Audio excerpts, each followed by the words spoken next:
ब्रह्मांड के दो स्तंभ, एक जो सृष्टि का पालन करता है और दूसरा जो अंत का आधार है, नारायण और महादेव। भक्तों के लिए वे एक हैं, लेकिन पुराणों के पन्नों में एक ऐसी घटना दर्ज है जब इन दो महाशक्तियों के बीच का टकराव इतना भीषण था कि स्वयं प्रकृति कांप उठी थी। क्या आपने कभी सोचा है कि महादेव के गले पर वो निशान कैसे आए? क्यों श्री हरि को महादेव का गला दबाना पड़ा? और क्यों महादेव ने अपने त्रिशूल से विष्णु जी की छाती चीर दी? आज की इस विशेष वीडियो में हम उस रहस्यमयी युद्ध की गहराई में उतरेंगे। सृष्टि के निर्माण के लिए आदि शक्ति ने महादेव का साथ छोड़ दिया था। सती के वियोग और संसार की जिम्मेदारियों से दूर महादेव एक गहरे वैराग्य में चले गए थे। वे समाधि में लीन थे और संसार का संतुलन बिगड़ने लगा था।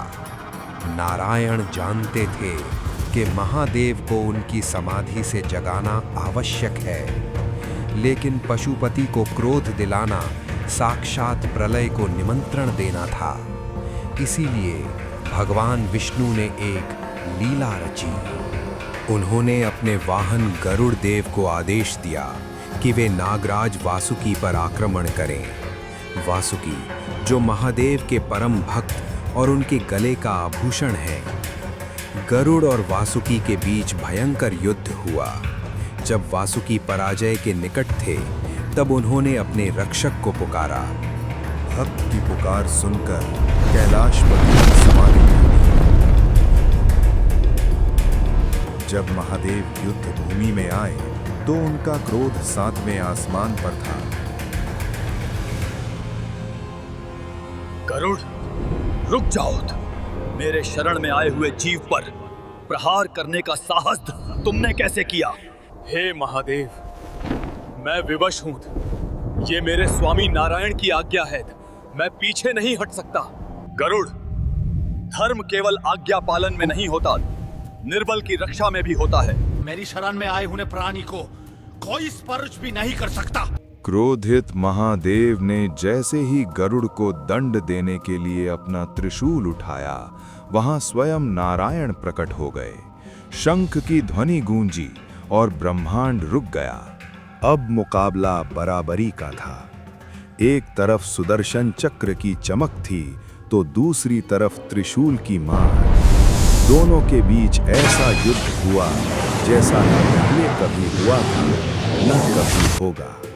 युद्ध को समाप्त करने के लिए नारायण ने एक अभूतपूर्व कदम उठाया। उन्होंने महादेव के कंठ को अपनी पूरी शक्ति से पकड़ लिया। वो पकड़ इतनी मजबूत थी कि महादेव के गले पर नीले निशान छप गए। इसी घटना के कारण उन्हें शितिकंठ कहा गया। इस प्रहार से महादेव का क्रोध सीमा पार कर गया। उन्होंने अपने त्रिशूल से नारायण की छाती पर प्रहार किया। जैसे ही त्रिशूल नारायण के हृदय को छुआ, पूरा ब्रह्मांड शांत हो गया। जैसे ही महादेव ने नारायण की आंखों में पीड़ा देखी, उनका सारा क्रोध आंसुओं में बदल गया।